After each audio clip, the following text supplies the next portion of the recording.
Okay, well, welcome everyone. Now that I've taken care of dog issues. This is the UCCS Speaker Series. Thank you for joining us. This is the second session of our fall season, and the first one to tackle one of the three themes that UCCS will emphasize this year, building a more resilient public health system before the next pandemic.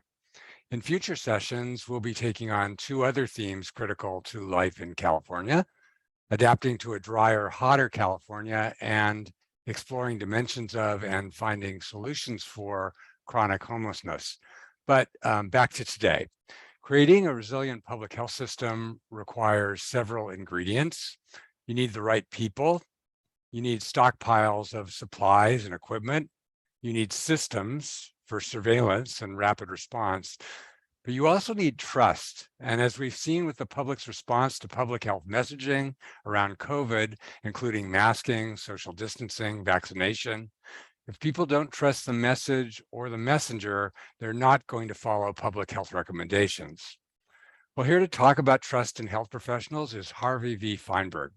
Dr. Feinberg is currently president of the Gordon and Betty Moore Foundation, but he has a very, very long history of leadership, previously serving as president of the National Academy of Medicine, provost of Harvard University, dean of the Harvard School of Public Health, and chair of the boards of the Carnegie Endowment and the William and Flora Hewlett Foundation.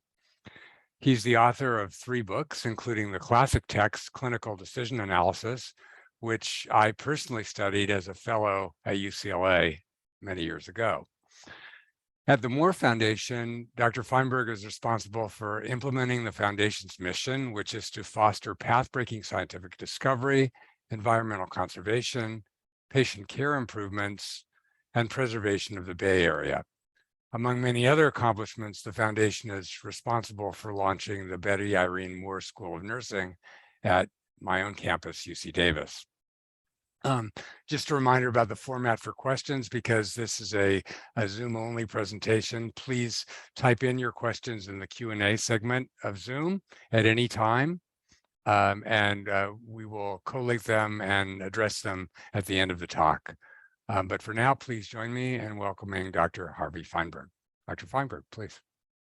Dr. Kravitz, thank you so much for such a kind introduction. It truly is my pleasure to be with you and all of the attendees at the webinar to talk about a subject that is at the heart of health professionals' success, whether it's a public health emergency or public health communication about everyday matters, or it's a matter of clinical care. Getting to the truth and gaining the trust of the public, of our patients, this really matters to our success as health professionals. It's a huge topic, and I'm going to be discussing a few selective aspects that I think are at the heart of how do we get at the truth and how do we convey the truth? What are the complexities, difficulties, challenges? Let's begin by reviewing a few premises about the idea of truth and trust in health professionals. We believe science is the basis of truth-telling by health professionals. But if science is the rock of truth that we stand upon, it can be slippery and uneven.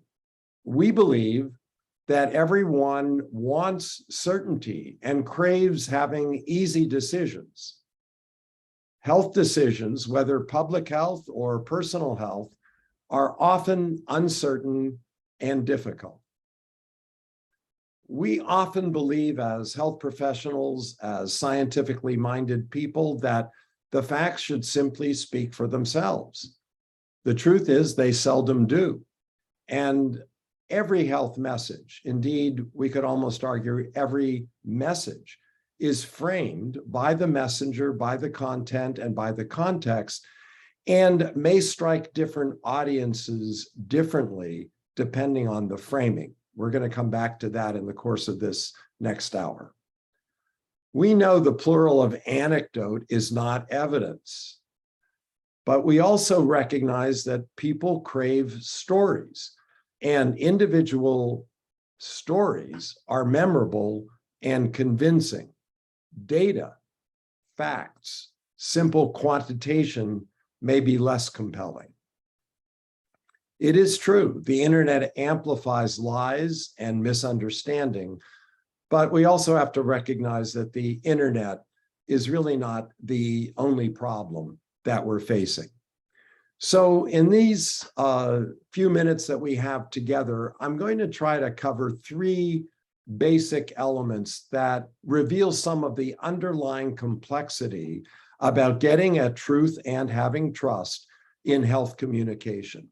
The first, just a minute on the vagary of science, the fact that science is not forever. In fact, built into science is the notion of change, that usually we're talking about uncertain and difficult decisions, not absolutely certain and easy decisions, and how important the issue of framing is, both in understanding a problem or a question and in conveying that answer to the question to others.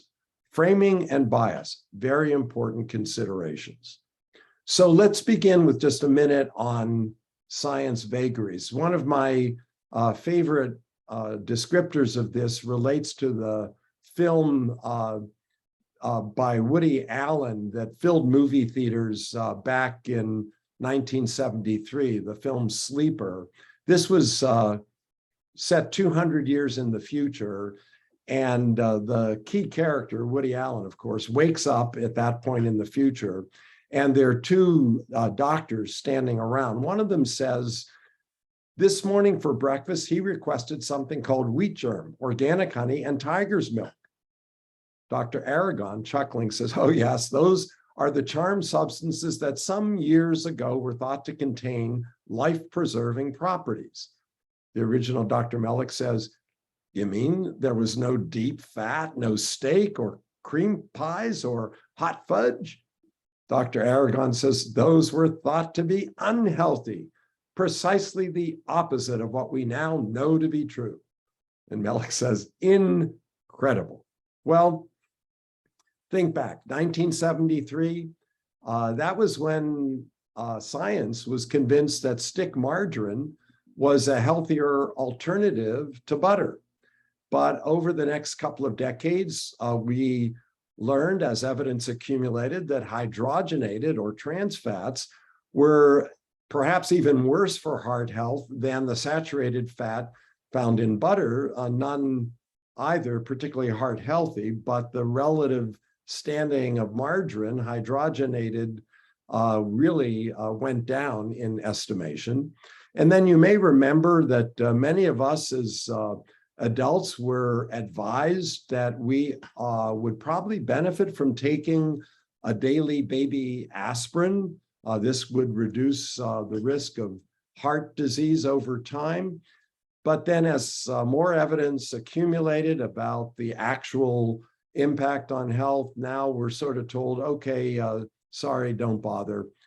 So maybe if we look at Dr. Aragon's confidence, we might say, you know, perhaps you should be a little less certain of what we now know to be true.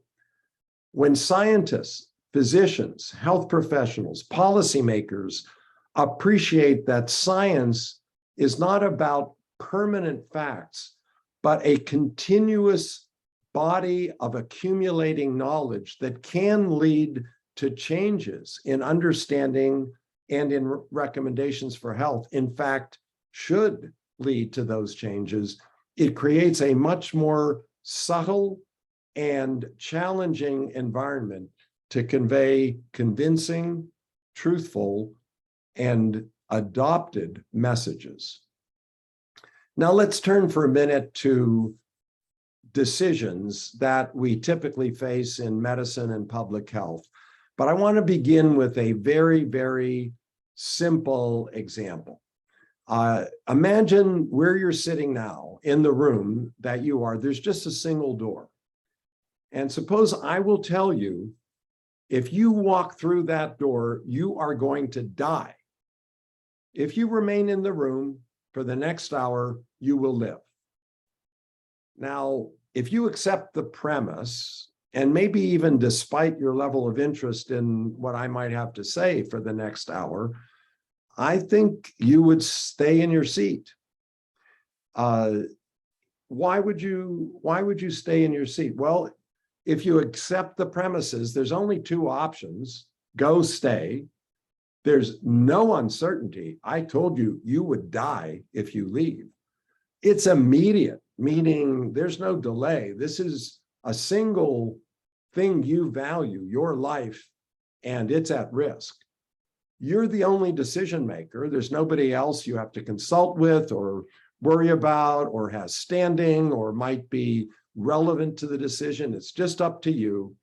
And the best choice is pretty obvious. If you cherish your life, you want to avert immediate death, you just sit in the room. Pretty simple.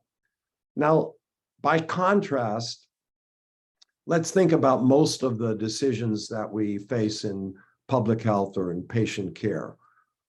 Imagine a kind of three-dimensional decision space where the simple, clear, immediate kind of choice is right back at the origin. Single attribute, living. It's certain, you'll die if you leave, and it's immediate. Now, in reality, in health, often, I would say virtually always, there are multiple attributes that have to be considered in any decision. For example, we think about the benefits of a public health or individual health intervention. We think about the risks that that intervention may entail by action or by inaction. And we think about the costs, usually measured or reducible to dollars, but there may be other costs that need to be considered. So typically we're dealing with a multi-valued attribute space, which has many different considerations that would bear on the decision. And what happens in the future is not going to be so certain. There's not clear signaling about exactly how severe or exactly how protective or exactly how successful this particular intervention, surgery for the individual patient, or a population recommendation for public health. So how do we take account of that uncertainty? And then the results don't show up immediately. They play out over time. If you're considering surgery, you might die on the table, but the recovery could also be complicated. If you choose instead radiation, it might not have immediate consequences, but there are longer-term risks that may apply instead if you had chosen individual surgery. And similarly, with public health, intervening to keep children safe from school may have longer-term consequences about their educational attainment, mixing again the complexity of many attributes and playing out over time. So how do we deal with this kind of complex decision space that has many values, uncertainty, and time? Most of the things we face in public health or individual care have this quality of multiple attributes, uncertainty, and playing out over time.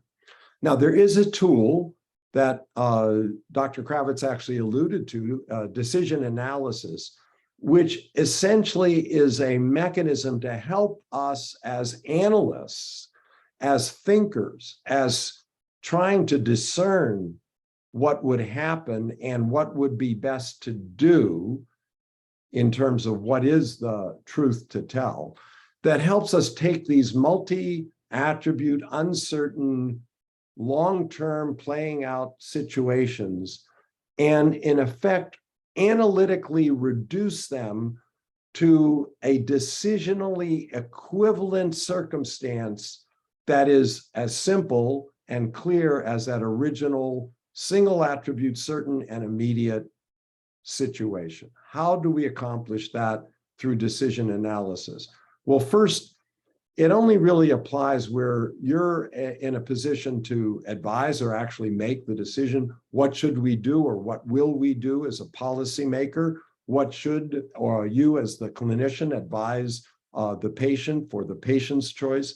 It applies when there's uncertainty, and it applies where there are multiple discrete but differentially valued possible outcomes, those benefits, risks, and costs that we talked about a minute ago. So the real world has multiple outcomes. What decision analysis does is use utility analysis to reduce those multiple outcomes to decisionally equivalent choices between best and worst outcomes. It takes the multiple uncertainties in the real world and uses probability assessment to reduce those to an overall expectation of likelihood in the situation that we're facing. It takes the delays over time and uses the tool of discounting to relate those back to what they would be equivalently if it was all compressed to the present moment. And it takes the complexity of the real world situation and models it in a simplifying way through a decision tree to help point out a clearer evaluation. So there are tools, the basic message here, there are tools for you as a decision maker, an analyst advising decision makers or advising a patient to try to help sort out in your own mind what the messy real world situation actually boils down to when it comes to the choice. Now let's move to another problem, which is the way we relate and frame our explanations when we're trying to explain or tell the truth. And here I want to go back to a classic description, which remarkably enough deals with the outbreak of an unusual Asian disease. This is the case cited and began by Tversky and Kahneman literally 40 years ago, but still germane to our situation with COVID today. So let's read this through. Imagine that the US is preparing for the outbreak of an unusual Asian disease expected to kill 600 people. 2 alternative programs to combat the disease have been proposed. Now, you have to go along with me for the moment and assume that the exact scientific estimate of the consequences are as follows. So accept the premises. Program A, if you adopt that, 200 people will be saved. Program B, if you adopt that, there is a 1/3 probability that 600 people will be saved and a 2/3 probability that no people will be saved. Think about it. Take a little piece of paper, grab a pencil or pen, just jot down, do you favor program A or do you favor program B? Got that? Okay. Now, I want you to try to clear your mind of this because I'm going to present another situation. It sounds similar, but it is actually different. So think afresh with this with me, if you will. We're, again, the US preparing for the outbreak of an unusual Asian disease expected to kill 600 people. 2 alternative programs to combat the disease have been proposed. And I want you again to assume with me, these are the exact scientific estimates. Program C, if adopted, 400 people will die. Program D, if adopted, there is a 1/3 probability that nobody will die and a 2/3 probability that 600 will die. Okay, now take that same pencil, same piece of paper, write down your choice, either C or D. Now, in the real world experiment, different groups of people were shown A versus B compared to the group shown C versus D. It's not all of us looking at both options. But even so, let's review what these choices actually imply. In both cases, 600 individuals are in jeopardy. In the first case with choice A, it says 200 are saved, which means, of course, that 400 will die. In the second case, option C said 400 will die, which of course also means 200 are saved. Now, you'll notice A and C are equivalent exactly quantitatively. Now, in B, in the first case, option B said a third probability 600 are saved. That means nobody dies. And 2/3 probability no one is saved, so 600 will die. Whereas in the second scenario, option D said that there's a 1/3 probability no one will die, meaning that 600 are saved, and a 2/3 probability 600 will die, meaning no one is saved. Isn't it obvious when you look at it now that B is also exactly quantitatively the same as D? But what's the really critical difference for our purpose here is that choices A and B are framed as gains, and choices C and D are framed as losses.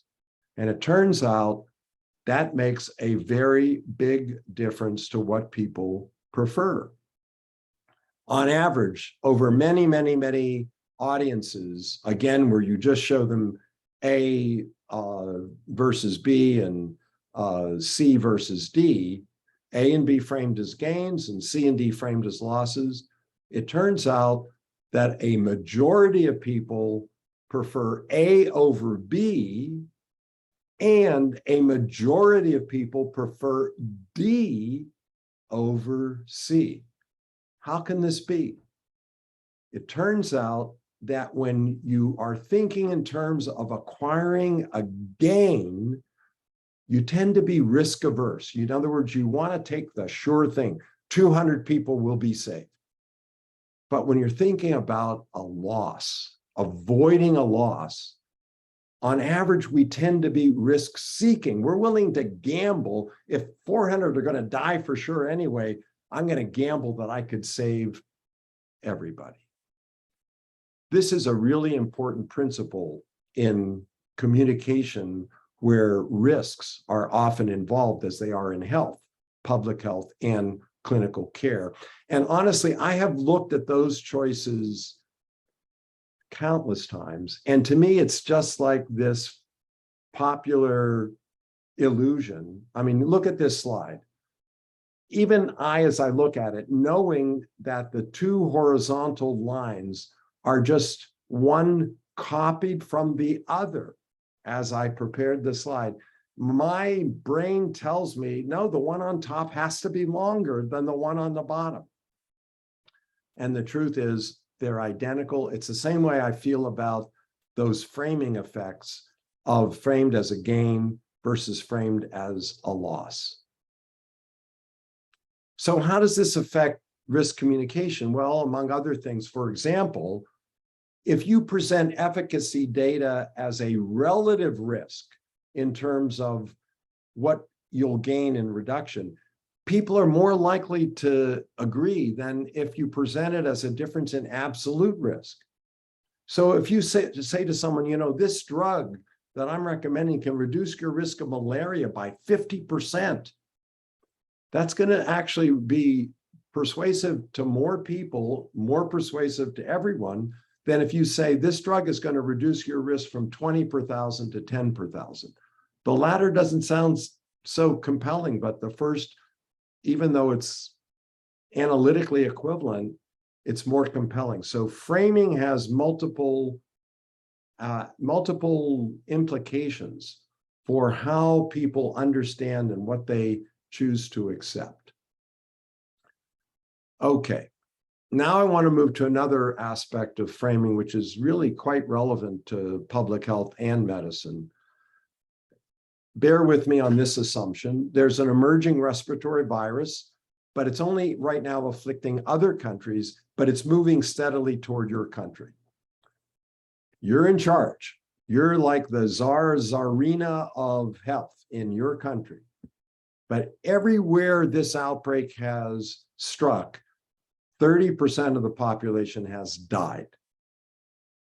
There's a new vaccine that provides perfect protection against the virus. However, it's a vaccine that also has an incredible 10% mortality from side effects.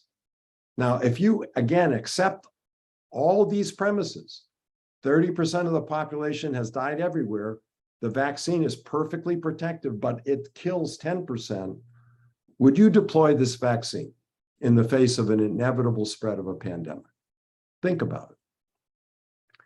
From talking with many groups, I would say some of us are pretty clear what we would do, but some of us are very clear we would never use a vaccine that kills 10%.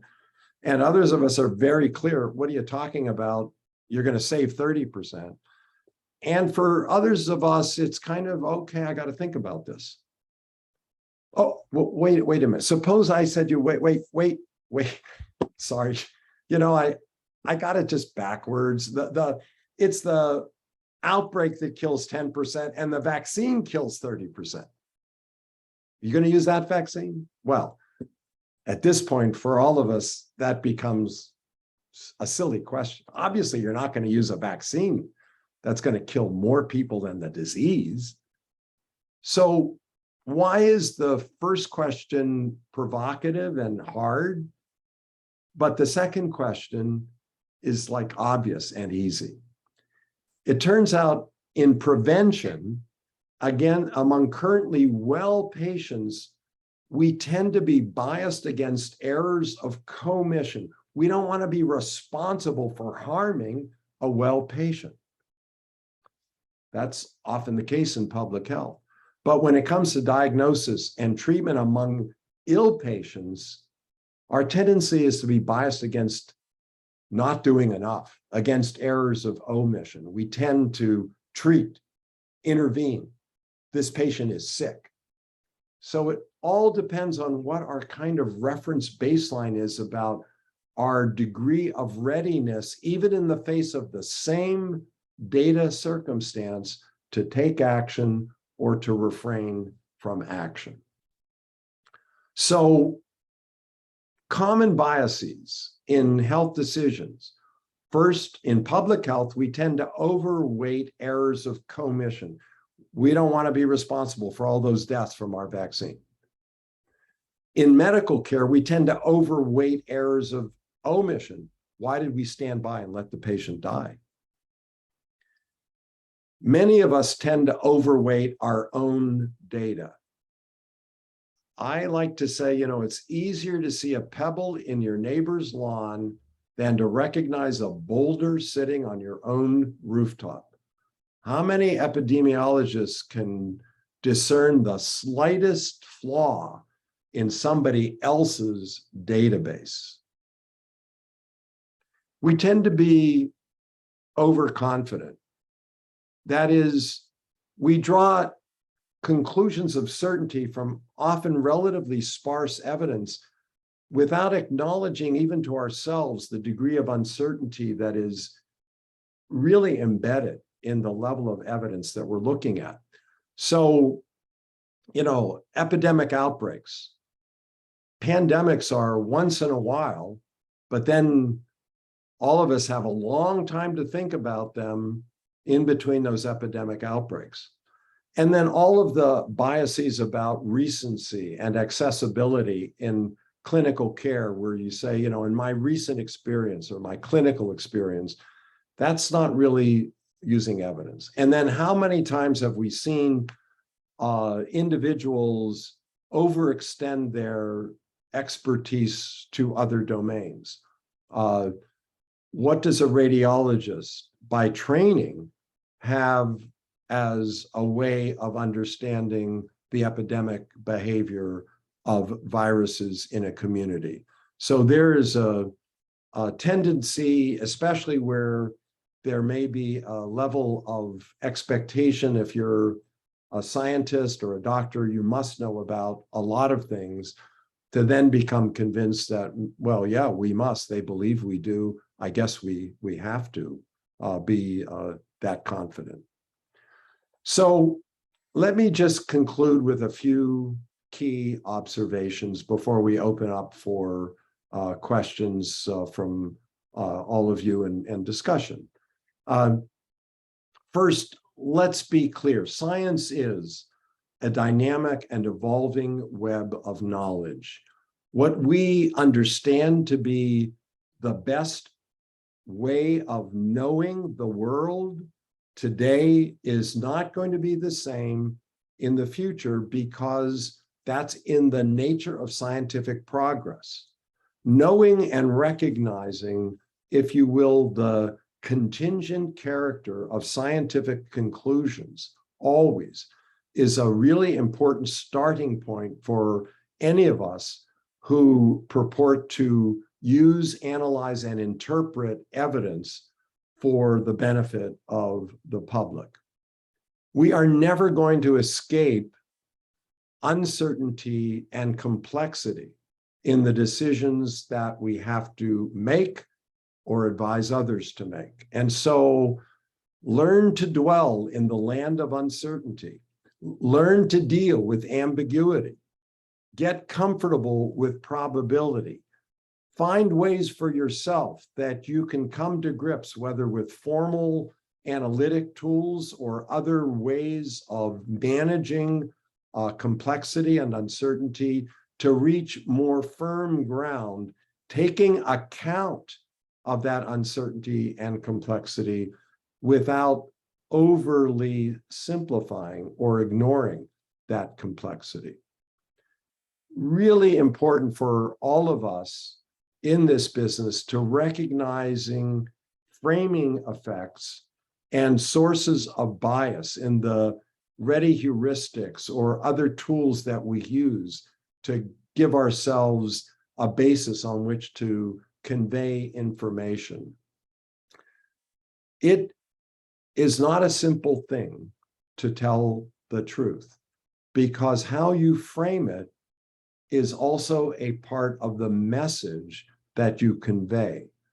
And thinking about alternative framings that sometimes may act in countervailing ways to help a policymaker apprehend the whole scope of the problem and solution space is maybe a tool that can be useful, but that's complicated when dealing with the public, especially when you, as a public health leader, policymaker, physician, nurse, clinician, you kind of know what's best for this patient. You know what you would do, even if you recognize it's really their decision.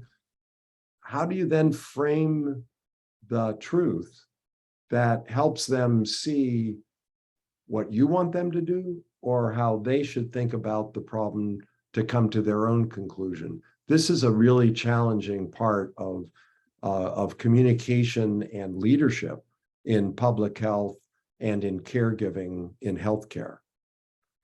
Now, I just want to summarize also a few hallmarks that go into timely, sound health communication that's effective.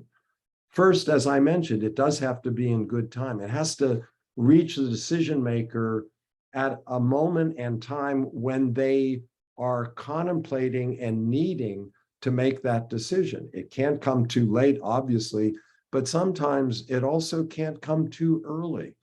It needs to be kind of gauged to the readiness and ability of that patient or that policymaker to come to grips with the problem. It almost goes without saying, but I want to emphasize, it has to be correct. It has to be grounded in the science and in the best understanding today of what the science is. It has to be correct insofar as science allows it to be correct. It needs to be clear. It needs to be framed in a way that the audience that you are intending to reach can readily understand and appreciate the full content of what you're trying to convey. Ideally, you would be consistent. You don't have a message to the public at one moment in time contradicted by a message coming out the next time. If you know something may change, you need to lay the groundwork for that possible change firmly in your original messaging. When you tell the public you should refrain from wearing masks at this early stage of the pandemic, because we need all that protective equipment in our caregivers' hands and over their respiratory faces. That's a very different message than just saying, don't bother with masks, because you're going to be contradicting that in another month or two. Audience is so critical. Thinking about your audience is the first step in formulating an effective health communication message. This is whether you're dealing with a patient and thinking about that patient's frame of mind, stage of life, readiness to hear, ability to understand, and a policymaker's complexity of their environment and what they're trying to weigh, and how you convey in a way that is meaningful to that decision maker, even when it's yourself, what the message is and how it has to be tuned to the needs, interests, abilities, and readiness of that audience. Extremely important. And finally, don't assume that a single message is going to do the job, whether it's to the public or to a patient and a family or to a policymaker. We need to be prepared to repeat. Sometimes repeat in ways that augment or hit the same message from a slightly different point of view, but really to be able to get our messages across effectively. They need to be at the right time. They need to have the correct content. They need to be clearly formulated. Try to maintain consistency over time or lay the groundwork for change. Target them and tune them to the ability, readiness, and interests of the audience you're trying to reach, and be prepared to repeat yourself, because seldom is a really important message conveyed, absorbed, and acted on with a single telling. So with that, I'd love to hear from all of you, your thoughts, your questions, the things that are on your mind to help us be more effective, to be trusted, and to tell the truth. And remember, to be trusted, all of us as health leaders must first prove ourselves to be trustworthy. So with that, Dr. Kravitz, let me turn it back over to you for questions and discussion. Yeah, thank you very much for a really outstanding talk. Some questions are beginning to roll in, and we'll give the audience a little more time to type in their questions.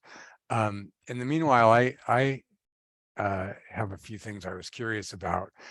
How do we get across to the larger public that the process of science is accumulative, and that scientific facts of the moment may not be certain, and they may evolve over time as new evidence comes forth, but that doesn't mean that we can just discard everything that scientists tell us and essentially denigrate the whole idea of expertise. So it's a big question, but it's a big question, and it's a really fundamental challenge, because first of all, sometimes we benefit as scientists and the scientific community from, if you will, the blind faith, the faith that, well, you know best as scientists. We believe you. We'll just go with what you have to say, and that kind of goes counter to the grain of the messaging that I'm talking about, of the recognition of the temporal character of scientific understanding. And not everything in science, of course, gets overturned in time, because it is a building or densifying web, if you want to think of it as a web of science, which is not a bad metaphor. I just believe that in the long run, we are better off trying to be clear about the quality of the evidence and the ability to have confidence in this degree of messaging at any moment in time. We can be more confident now about relativity than we can be about dietary recommendations. And we need to be able to convey that distinction. They're all based in science, but the level of certainty over time is quite different. Thank you. Well, I have some more questions, but let's take one from the audience. How are healthcare providers addressing mistrust among communities of color, especially Black communities?